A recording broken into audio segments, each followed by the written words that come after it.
Hello everybody and welcome back to Middle-earth and another video update for Wainriders with what I expect to be something of a fan favorite faction. This is the preview for the Kingdom of Arthedain. Arthedain. I am guaranteed to be pronouncing it wrong regardless of how I say the words given my American accent, so you'll just have to bear with me. So this is the rump state, if you will, the remnant of the North Kingdom, the Kingdom of Arnor. Arthedain is the faction that stuck around for the longest, certainly. Didn't last forever, but it fits perfectly into our time frame for the mod. The Wainriders mod is going to start around, I think it's 1856, 1860, right around there. And within about 100 years, Arthedain is wiped out forever. Arvedui, the last king, dies, drowns on the ship, right, in the ice bay of Forochel. But there's still time within the scope of the mod for you to try to turn things around. You are going to be, of course, at war with the witch realm of Angmar, and you will have to potentially deal with orcs of the Misty Mountains and potentially some wild men coming up from the south. You will have some allies in the region, but what am I saying? Let's get on to the units here. That's what we're here for. And starting with Nobles of Arnor. So this is your bodyguard unit, another infantry bodyguard, very similar to the Knights of Gondor that are the bodyguard unit for that faction. These are very nice looking units. Again, by Weba 84. I love the fur cloaks on these guys. They're up in the north after all. But very well armored guys, sword-armed infantry means that they will be somewhat vulnerable to very effective lancer cavalry charges, and so you want to keep them away from that, as well as potentially other units that are effective against armor, such as orc champions or other units with two-handed axes in general. You want to keep them away, or ballistas and siege weapons, of course.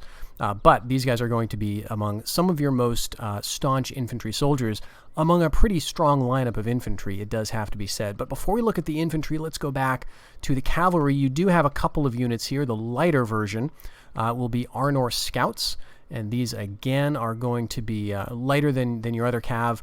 But they will fill a very important role, because otherwise you don't have a way to strike quickly at the enemy with this faction. It's going to play very similar to Gondor in a lot of ways, in that your infantry will be the core, but you will have a few select units of cavalry. So these guys will be more of your strike force, if you will, with spears, shields, decent armor, but probably more for the repeated cav charge type of role. And next to them, we have very elite Knights of Arnor. So these guys, again, mounted lancers. They do have swords as a melee weapon as well. But these guys are going to be in, as you can see here, smaller unit sizes than your comparable light cavalry. But they will be able to stick around a lot longer in the fight. The unit sizes, by the way, are one of the features or factors that you'll really have to consider with this faction, because they have a very interesting setup. So let's go to their Tier 1 lowest possible level unit. It's these guys, Dunedain Militia. So this is essentially Gondor's Tier 2 in a way. If you look at it, look at what Gondor can recruit at their various levels of military development, you get these pretty decent swordsmen, but you get them at Tier 1. And so you might say, well, that's hardly a militia unit, and you'd be right. And doesn't this make Arthedain overpowered? Well, not necessarily, because the campaign balance is going to be such that you have these very strong units, but they're very small unit sizes. And so having a cost-effective army is going to be somewhat of a challenge for you. So you'll be able to absolutely go toe-to-toe, but the problem is you're going to be facing a faction like Angmar, who we will see in a future update, and we will also see in this battle. We're going to be going up against them today. Angmar is going to field, in general, larger unit sizes than you. So yeah, man for man, you're going to beat them, but you're going to have to beat them against odds that are not necessarily in your favor. So that's going to be the basic rule. Smaller unit sizes, but stronger, and you're going to struggle, potentially, as we set up the campaign, to stay ahead of that. So anyway, Dunedain Militia are here. Got a couple of units of these guys. Let's see what we're going to get at Tier 2. Longbowmen of Arnor. This is a Tier 2 unit. Again, very effective, certainly, but relatively small unit sizes. And again, this is on huge unit settings, which we're sort of developing the mod with that setting in mind. And this is 52. So this is comparable to, say, the longbowmen that appear in 4th Age Total War, but that's on large unit settings. So just to give you a sense of scale there.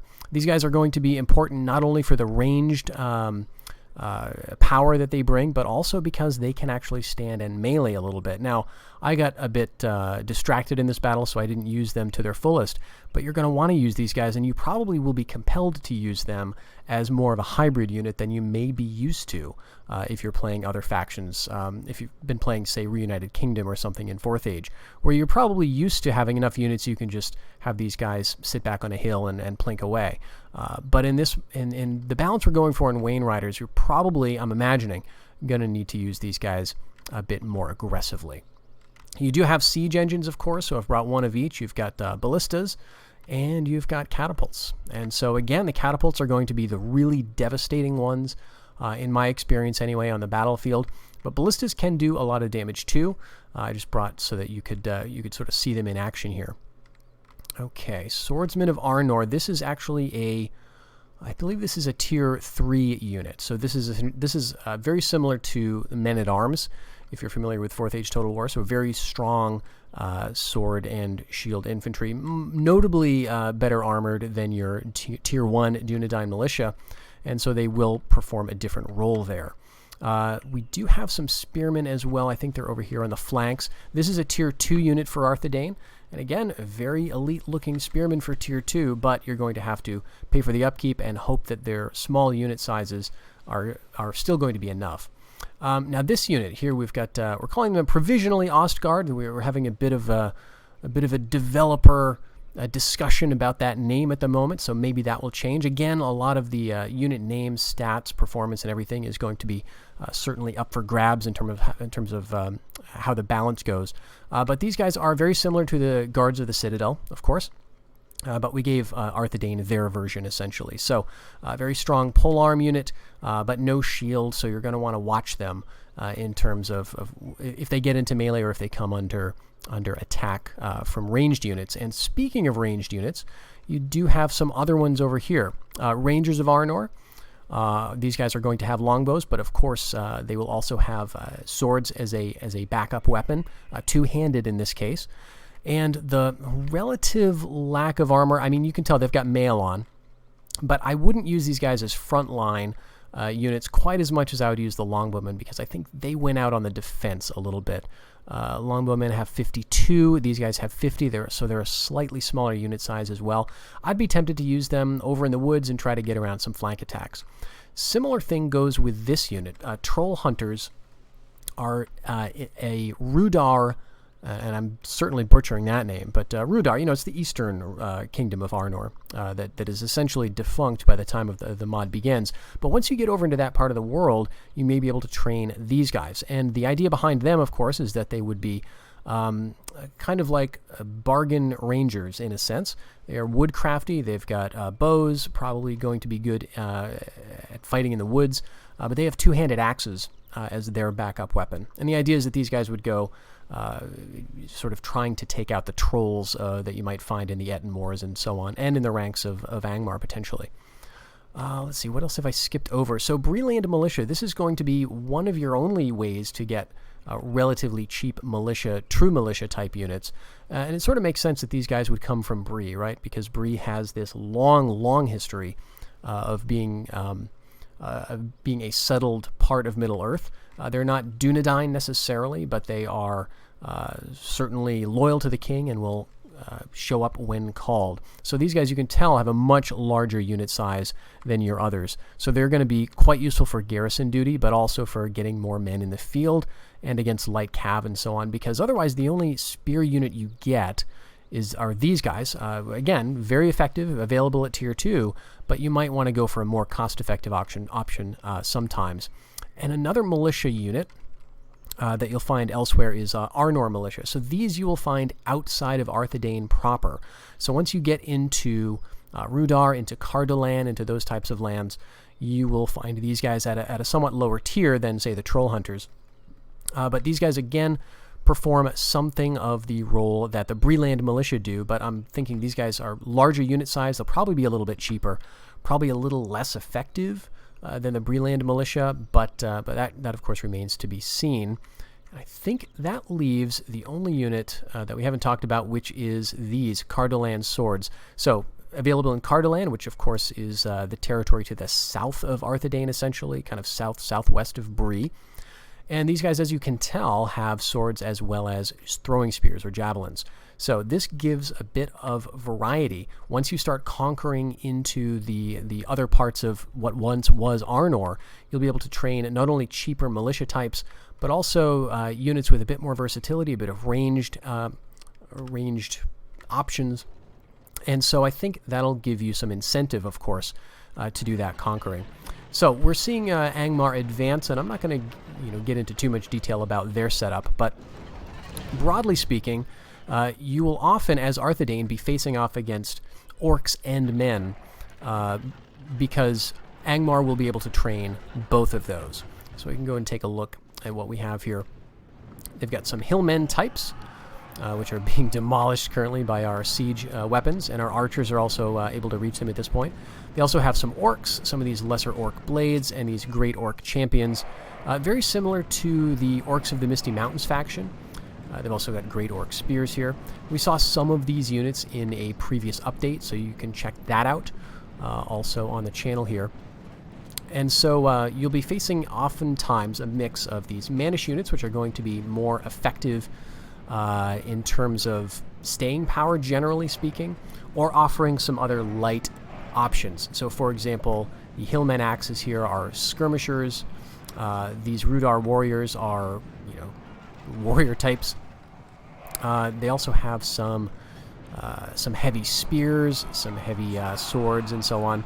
But as you can tell, thanks to the bombardment they've received earlier on, they are, some of them anyway, are routing almost immediately upon contact with us. So that is all great news.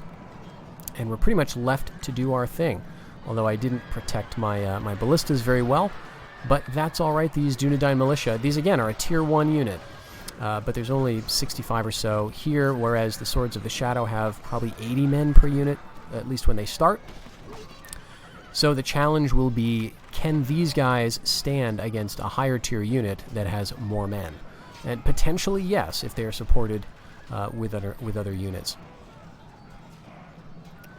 The cavalry over here, I've decided to have them all working together. So we've got the Knights of Arnor and the Arnor Scouts.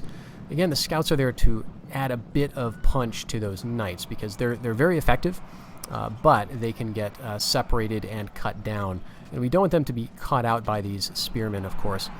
So we're going to have to do some kind of sandwiching, and I'm trying to do that with both of my cav units because I couldn't get any of my infantry around.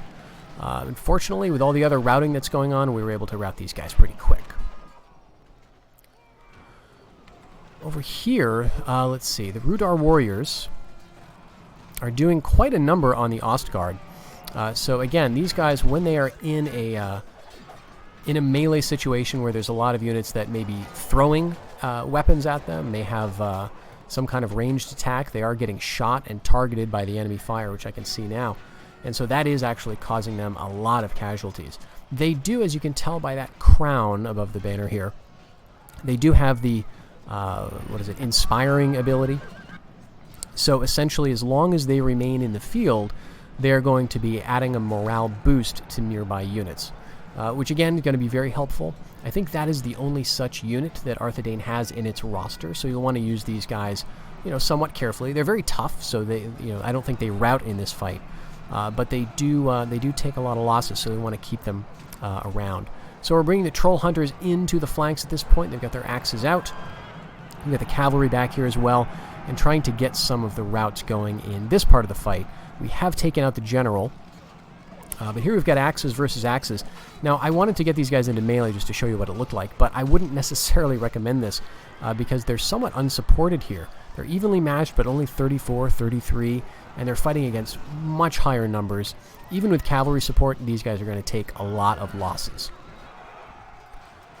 We also have a bit of a challenge going on here because there's a lot of Angmar units, fairly high tier, or at least decent tier, and they are pushing back into our weaker flank, you could say. We've got our militia units, essentially, the lower tier swordsmen.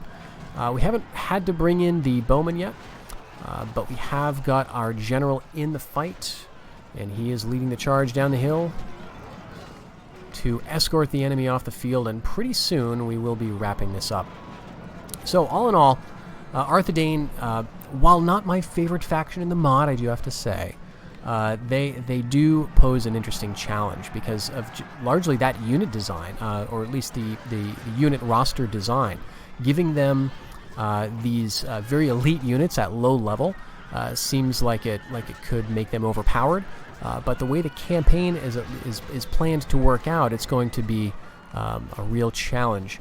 You know, maintaining your economy, maintaining your hold on provinces that you already own, all while you're under pressure from a larger foe who can outtrain you and outnumber you, certainly.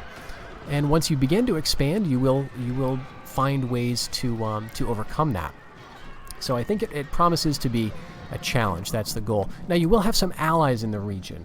You will have the High Elves, who are going to start with territory in the Lindon region, so Mithlond, the Grey Havens, and that part of the world, as well as some territory in, of course, Rivendell. So you will have some potential allies around, but you know how much help. It's more like you're going to be the shield for the High Elves than the other way around. So it's more likely that you will be the bulwark in the region and will have to stand or die. Now, one of the interesting things too about Angmar is because we're using the Alexander EXE for this mod, we can set the faction leader, the Witch King of Angmar, to be very much like Alexander in the vanilla expansion there, which is to say, if he dies, the faction is eliminated. So one of your goals would certainly be to banish the Witch King, essentially, to find a way to corner him and eliminate that unit, and then your job would get a lot easier. Of course, that is much easier said than done. So in any case, clear victory here. Again, that was a bit harder fight than I anticipated. You know, all the balance stuff we're still going to work out, but I think that worked out quite well in a lot of ways. But I hope you enjoyed that look at Arthedain, and let me know what you think about the faction in the comments below. Follow the channel and our threads over at TotalWarCenter.net and our channel at Discord, where we are discussing the mod pretty regularly, posting pretty regular updates, and we are getting close to the end of the mod in terms of these previews. Webba and Valor and other team members have been really cranking stuff out in terms of getting all these units ready. So I'm looking forward to the next one. Thank you very much for watching, everybody, and have a great day. Bye-bye.